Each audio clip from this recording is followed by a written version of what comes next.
corps sans vie a été retrouvé ce matin aux abords du stade de Martyrs. La victime se prénomme Chico et l'un de ses bourreaux. Et le retour de Fidel Babala à Kinshasa a enchanté plusieurs de ses collègues députés nationaux. Opposition et majorité disent œuvrer pour la cohésion nationale. Antena, le journal, Dieu merci Nzob, Mabiala.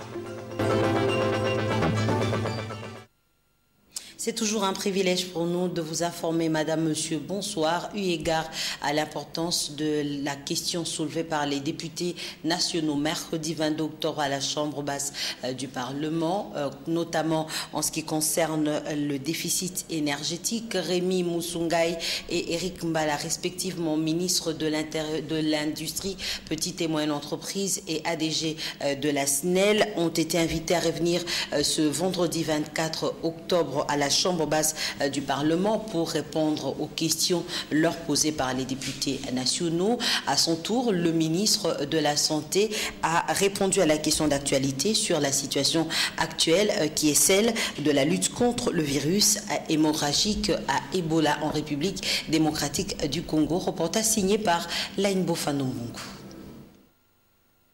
Répondant à la question d'actualité lui adressée par les députés nationaux, Zakari Bababasoué, le ministre de la Santé publique, a donné en luminaire l'origine de la maladie et les précautions à prendre pour éviter les virus à Ebola, notamment les lavages de mains. Par ailleurs, les députés nationaux ont, au cours du débat général relatif à la problématique du déficit énergétique en République démocratique du Congo, souligné l'importance de l'énergie électrique dans le développement d'un pays sans laquelle les industries et certains services nécessaires auront du mal à fonctionner.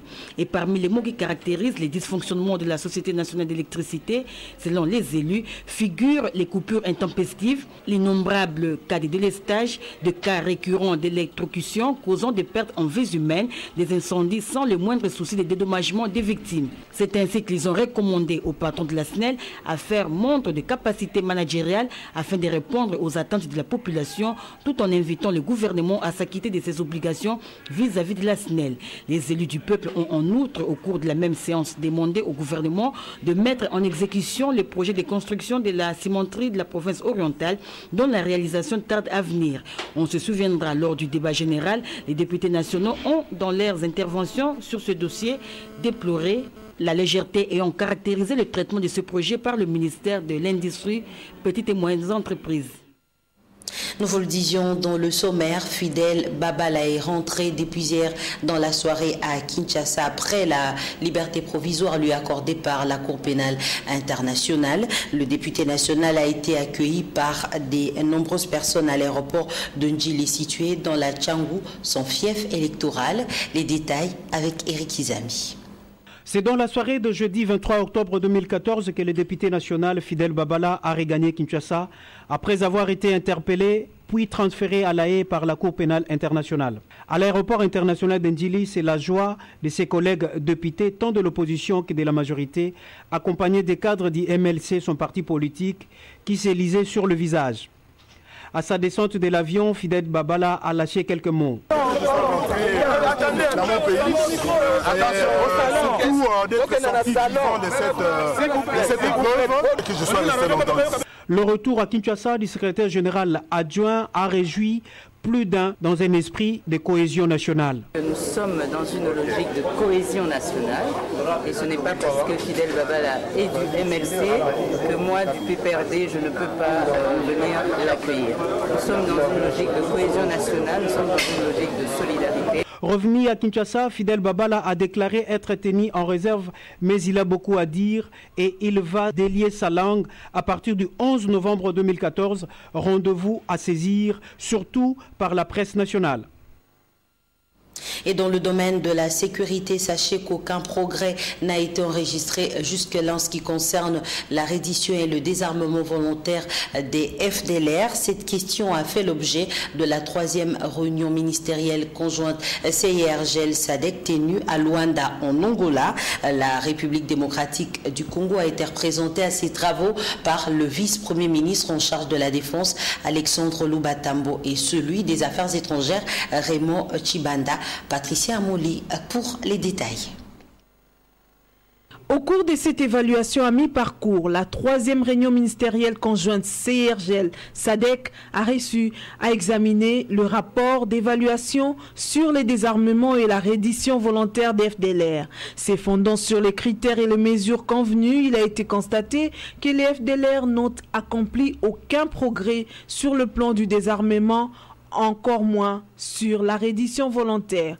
L'action militaire décidée par le chef d'État et de gouvernement contre les FDLR sera entreprise en cas de non-respect du délai de 6 mois expirant le 2 janvier 2015. Au cours de cette 3e réunion, Kinshasa a été représentée par Alexandre Lubantambo et Raymond Chibanda, respectivement vice-premier ministre, ministre des Défenses et ministre des Affaires étrangères, ainsi que la MONUSCO doivent entreprendre les efforts nécessaires afin de créer des conditions propices dans les centres d'accueil et les camps de transit désignés pour les éléments des FDLR qui sont disposés à déposer leurs armes. Abordant la situation sécuritaire et humanitaire actuellement dans l'est de la RDC et les massacres des civils à Béni, la 3e réunion ministérielle a exprimé ses préoccupations sur ces sujets et a fortement condamné ces actes barbares. Et justement, le 2 janvier 2015, c'est la date butoir accordée au FDLR pour leur désarmement. Il n'y aura donc plus de prolongation, affirmation faite par le coordonnateur du mécanisme national de suivi, François Mwamba, au cours d'un point de presse qu'il a animé aujourd'hui. Le point avec Sylvie Fortuné-Mboula et Précieux Manganzoy. Après la réunion de Luanda qui a réuni SADC, CIRGL, Union africaine, ONU, pour évaluer plusieurs questions dans la région du Grand Lac, telles que la reddition du FDLR et la mise en œuvre de l'accord cadre d'Addis Abeba, le coordonnateur du mécanisme national de suivi, François Mwamba, reconnaît tout de même que des progrès ont été réalisés par le gouvernement RD congolais et sont de ces faits retraçables. S'agissant de FDLR, je voudrais pouvoir rappeler que dès le mois d'octobre de l'année dernière, le président de la République, lors de son adresse clôturant les assises de concertation nationale, avait été très clair. Il avait demandé à toutes les forces négatives, nationales ou étrangères, y compris donc les FDLR, de saisir la chance qui leur était offerte de pouvoir procéder à ce qu'on appelle le désarmement volontaire, c'est-à-dire à déposer les armes de leur propre volonté. Le délai de 6 mois accordé au FDLR par la SADC-CIRGL pour la reddition volontaire est en cours, malgré la faible volonté de ces derniers de désarmer. Au 2 janvier 2015, tout s'arrête pour activer l'option militaire. Lorsqu'on arrivera au 2 janvier 2015, si d'aventure, à cette date, il y en avait encore qui étaient armés, c'est le désarmement forcé, c'est-à-dire des actions militaires qui vont être engagées. À ce stade où les armes continuent de massacrer le Congolais, peut-on parler de la restauration de l'autorité de l'État à l'Est tel que souscrit dans l'accord cadre? Il n'y aurait pas besoin d'un mécanisme national de suivi si tout se déroulait facilement en claquant du doigt. Il y a des difficultés. Par exemple, on sait que parmi les choses, les dossiers sensibles au sens de difficile, mais nécessaires, c'est le programme DDR. Vous ne pouvez pas terminer une guerre sans achever le cycle qui part de celui-là avait les armes, aujourd'hui il est menuisier. Celui-là avait les armes, aujourd'hui il est taximène. Ce cycle-là qui va de la rébellion armée à la réinsertion dans la vie civile, si vous n'avez pas terminé ce cycle, vous n'avez pas terminé la guerre. Le coordonnateur du MNS reste tout de même confiant pour la suite des événements. En tournée dans la province du Nord Kivu, le ministre de l'Intérieur, Richard Mouyej, a calmé la population qui avait saccagé les installations d'admission onusiennes au Congo à l'aéroport de Béni-Mavivi. Le ministre a également contribué à la création d'un cadre consultatif qui va assurer la sécurité des populations du Nord Kivu. Ricardo Bakwa, reportage. Les habitants de Béni s'étaient rassemblés devant le quartier général de la MONUSCO pour réclamer le départ de la mission onisienne qu'ils considèrent comme complices dans les tueries perpétrées par les ADF Nalu. Ces rebelles ougandais sèment la désolation au sein de la population de cette ville et dans ses environs. Il y a ceux-là qui pensent que la MONUSCO pourvoit en armes les ADF Nalu. Ça c'est faux. C'est faux également. La MONUSCO ne collabore pas avec ces rebelles ougandais.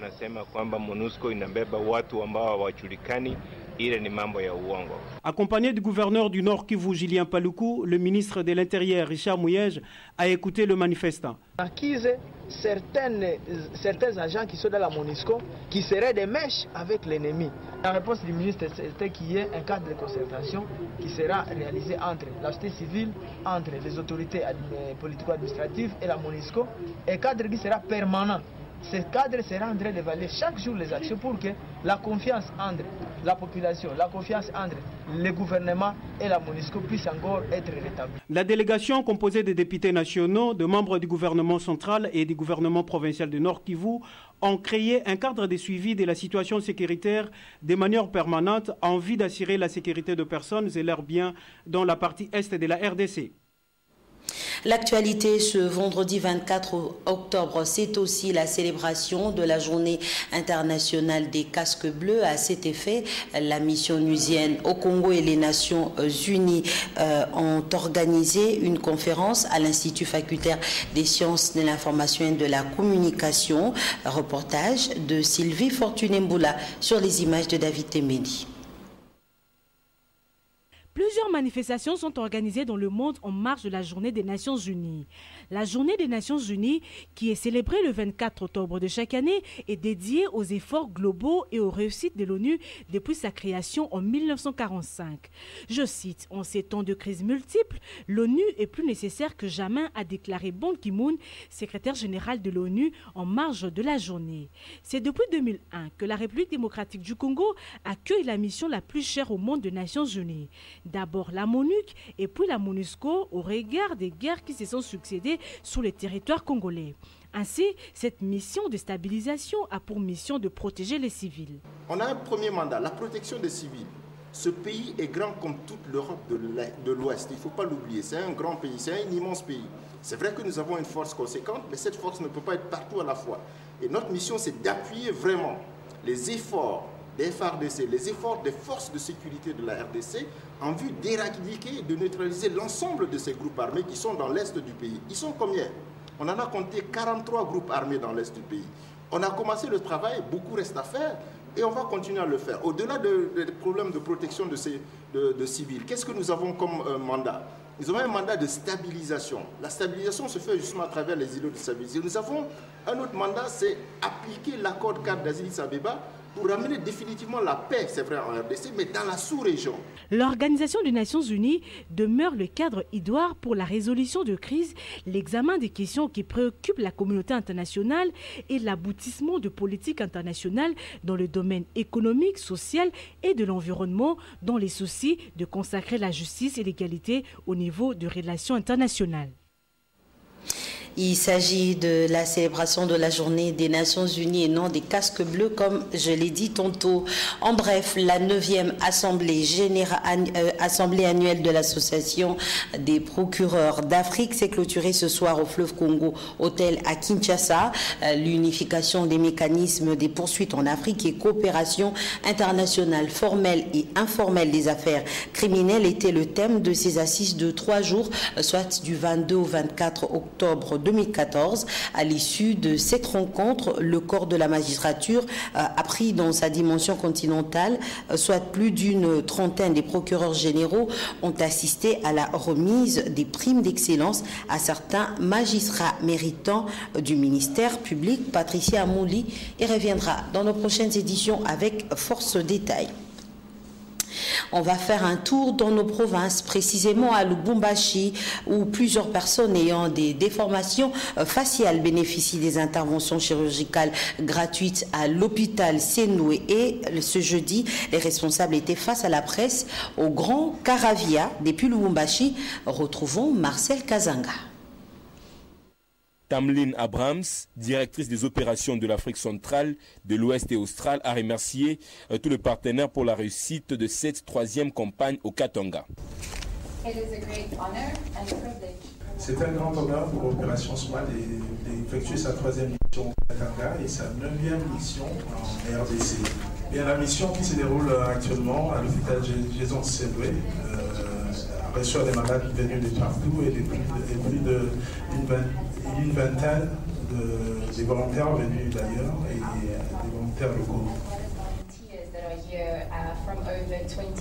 Le parrain de l'opération SMILE au Katanga, la Fondation Gettler, promet de s'investir davantage afin de trouver tous les patients du fin fond de la province. François Njeka, coordonnateur de la famille Gettler. Il y a une nette évolution et cette fois-ci, la Fondation Famille Gettler, nous avons eu à louer un avion qui est allé à Kalemi pour prendre des enfants. La première fois, c'était parti à Kalemi. Nous avons ramené une trentaine de personnes de Kalemi. La 2e opération, l'avion est reparti le jour suivant sur Kamina. On a encore pris des gens et qu'on a ramenés ici. L'un des grands sponsors, la Fondation Bralima, salue cette œuvre qui n'est pas à sa première. Revenons à Kinshasa pour vous dire que la plateforme défenseuse des droits et libertés de la presse, journalistes en danger, dénonce les arrestations et détentions illégales des professionnels des médias sur toute l'étendue de la République démocratique du Congo. Au cours d'une rencontre organisée ce vendredi 24 octobre au CEPAS, GEDS plaide pour la révisitation de la loi de 1996 portant sur la liberté de la presse. Sylvain Kapombobo Sengele et Juzen Belebele ont pris part à cet atelier. GED est pour une meilleure structuration de la profession journalistique, raison pour laquelle a été créée la dynamique du 27 mai 2014. Cette dynamique, qui est une plateforme réunissant les grandes organisations professionnelles des médias et les CESAC, est un cadre de concertation régulière pour analyser les difficultés liées à la profession. La presse au Congo va mal, mais que faire pour que cette dernière puisse retrouver ses lettres de noblesse? Aujourd'hui, notre presse rencontre énormément de difficultés dans son fonctionnement. Il remet beaucoup de difficultés au niveau des moyens qui doivent lui permettre de fonctionner. Et nous pensons que si demain, elle doit retrouver ses lettres de noblesse, si elle doit retrouver sa force de quatrième pouvoir, elle ne peut tirer cette force que de la loi qui l'organise. Il est certes vrai que certains journalistes ne respectent pas le code d'éthique et de déontologie. Mais devraient-ils être punis pour cela? Non, estime Tivis Tchouvoadi, qui milite pour la dépénalisation des délits de presse et insiste sur le fait que la loi de 1996 devrait être révisitée pour obtenir une nouvelle qui irait dans le sens d'avoir un accès à l'information tel qu'il le prévoit la Constitution en son article 24. C'était sa dernière conférence de presse tenue ce vendredi 24 octobre. L'entreprise Kibali Gold Mines a affirmé avoir atteint la vitesse de croisière dans la réalisation de son programme d'exploitation de l'or à Doko dans le Haut-Ouélé. Déjà, la centrale hydroélectrique Nunzoro 2 est opérationnelle avec près de 16 MW. Revoyons les images de cette conférence tenue à l'hôtel Memling avec Eric Izami et Mathieu Ngadipovi. Devant la presse et les invités d'horizons divers, dont le ministre congolais du Travail Bahati Lukwebo, les responsables de Kibali Gold Mines évoquent les réalisations profitables à la communauté locale dans les Haut-Ouélé, en province orientale. Nous sommes en train d'atteindre notre vitesse de croisière. Nous avions commencé la production l'année dernière, mais il y avait encore certains modules qui devaient être mis en service. Et tout cela a été fait. Ça a été un trimestre très riche en événements pour nous. L'énergie électrique se trouve être un élément déclencheur de l'activité économique. La centrale d'Enzoro a été achevée et 7 autres sont en cours de construction. Nous avons lancé la centrale hydroélectrique finalement. Elle est en train de tourner avec 3 turbines. Elle produit 16 MW. La 4e turbine va nous emmener à 22 MW. Nous avons aussi mis en service les autres modules qui restaient dans l'usine de traitement. Et les travaux d'excavation en mine souterraine ont atteint maintenant une intersection où nous pouvons aussi commencer maintenant à retirer le minerai des opérations en souterrain. Malgré toute sa bonne volonté, le gouvernement congolais n'a pas encore payé 80 millions de dollars américains à Kibali Gold Mines pour le remboursement de la TVA, mais ses dirigeants restent optimistes et appellent au dialogue. les défis de trésorerie, où il y a près de 80 millions de dollars de TVA qui nous est dû. Mais il y a également les défis du point de vue de l'autorité qui doit se faire sentir sur le terrain. Nous sommes de plus en plus envahis par les exploitants illégaux dans nos concessions, au point de nous empêcher de faire de l'exploration. Parce que vous savez, pour développer une mine comme Kibali, il faut avoir de l'espace pour faire de l'exploration. Mais quand vous êtes envahi dans votre propre concession, et ça devient assez difficile.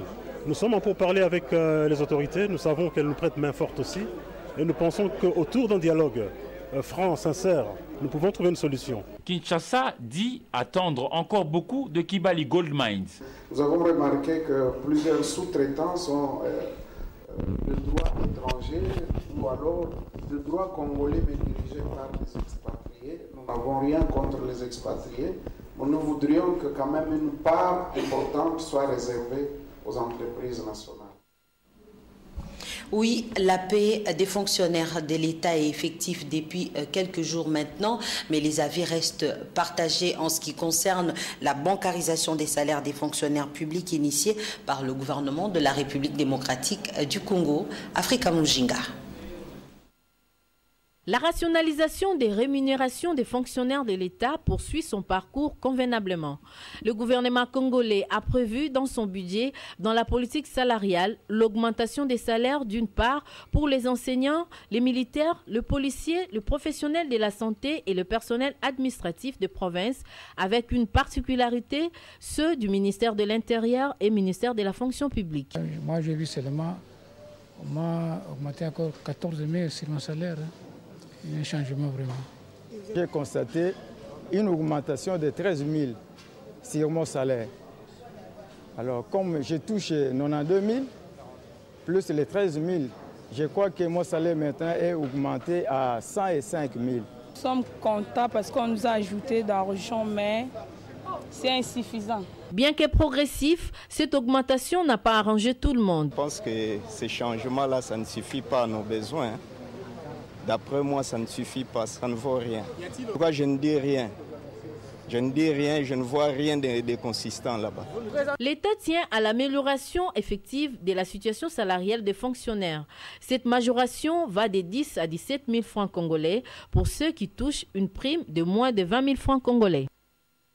On reste encore en économie pour vous dire que le ministre des Petites et Moyennes Entreprises, Rémi Moussoungaï, représentant du Premier ministre Augustin Matata Pogno, a remis le prix Joseph Kabila Kabange à Louise Boulaboula, représentante du promoteur de l'ONG congolais Safari Beach, mardi dernier au Salon Congo du Grand Hôtel Kinshasa. C'est un reportage signé par Lucie Mamba et Africa Mujinga.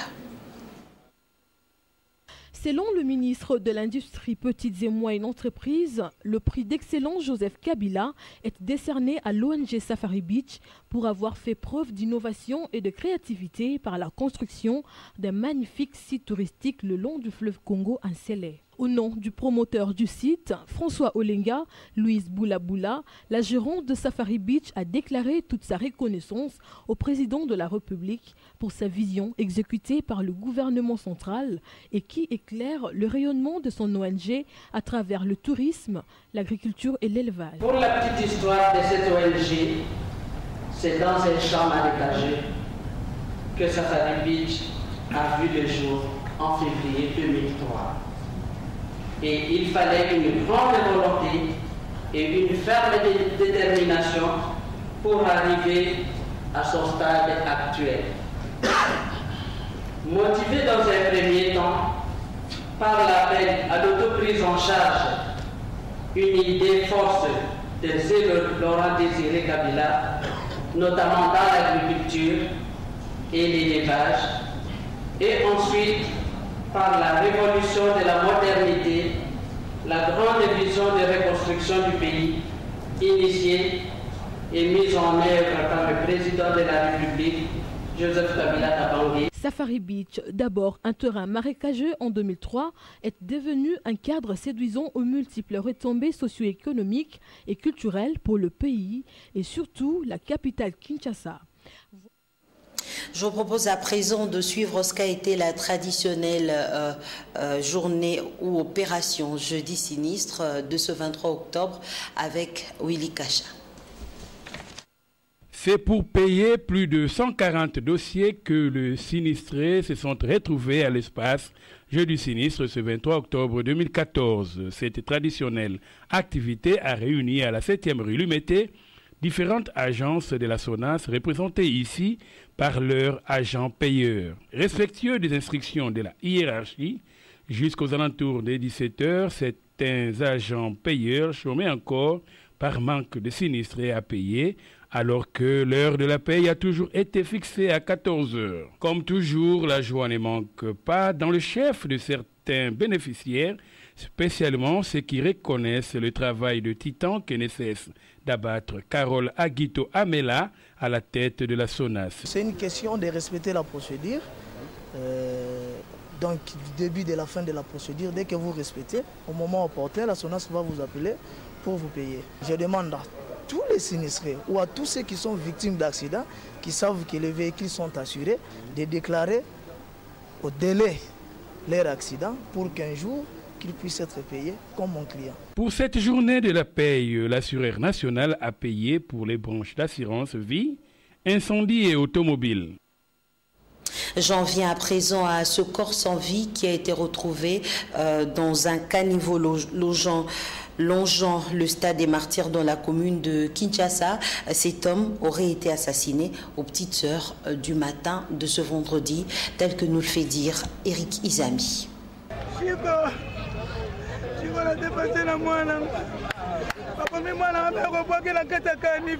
Péchobou Kassa, porteur de colis de son état, a été retrouvé mort le matin du vendredi 24 octobre 2014 dans un caniveau qui longe le stade de Martyrs de la Pentecôte. Des traces de pas sont encore visibles à côté du corps.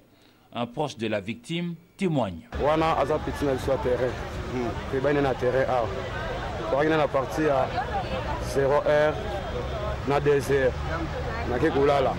La victime et notre jeune frère dit cet homme. On était ensemble hier jusqu'à minuit. Je suis allé au lit et j'ai entendu des gens hêler en dehors. Deux personnes,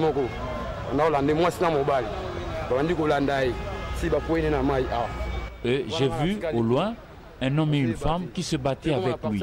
Sans doute ce sont ses assassins. L'un d'eux a été appréhendé par la police. L'un des présumés assassins se trouve déjà aux mains de la police nationale. Pendant ce temps, Péchobou Kassa gît encore dans ses caniveaux. Plusieurs heures après son tragique décès, sans pour autant que le service chargé de la santé publique évacue son corps, ce qui augmente la curiosité de Bado et diminue la dignité humaine. Et en sport, la finale de la Coupe d'Afrique des clubs de champions va se jouer le dimanche 20 octobre 2014 au stade Tata Raphaël de Kinshasa entre 20 clubs de la République démocratique du Congo et l'entente sportive sétifienne d'Algérie. Sur ce, le gouverneur de la ville de Kinshasa, André Kimbuta Yango, a lancé un message de soutien et de mobilisation à tout le peuple congolais.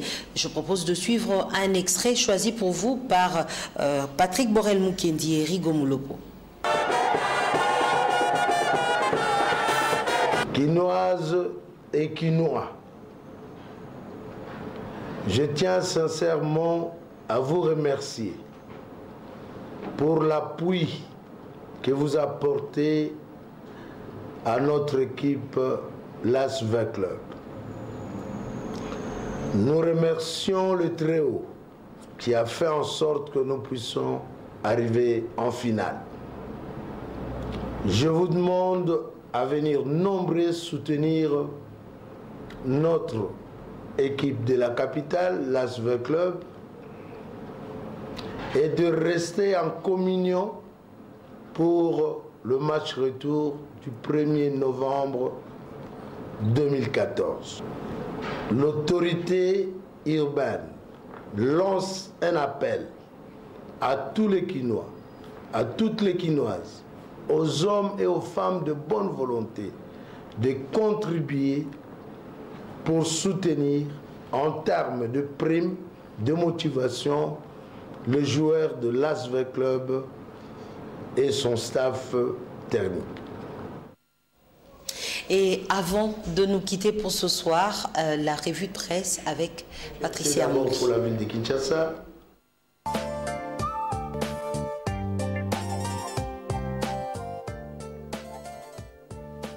Bonsoir à tous. Commençons par le bi-hebdomadaire Le Vrai Modérateur qui titre « Joseph Kabila encourage le procureur africain dans la lutte contre les crimes transfrontaliers ». C'était lors de la visite de courtoisie que ces procureurs ont rendu hier au chef de l'État. Et en marge de la 9e assemblée des LAPA, Flori Kabange-Numbi prime le meilleur magistrat de la RDC. C'est le titre de la prospérité. Aujourd'hui, poursuit les confrères, lors de la clôture des 6 assises, il y aura la remise de primes d'excellence à certains magistrats lance. En effet, cette équipe algérienne croisera le fer 48 heures après avec l'ASV Club de la RDC en finale allée de la 18e Ligue de champions de la Confédération africaine de football CAF. Bonne chance aux Dauphins Noirs. Bon week-end chez vous.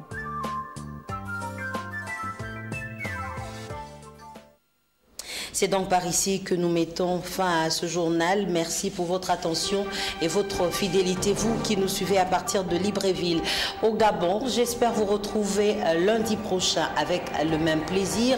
Demain soir à 19h, ce sera Nadia Poulin-Fouka. Entre-temps, portez-vous bien et bonne suite de programme sur Antenne A, la chaîne de référence. Bon week-end chez vous. Bonsoir.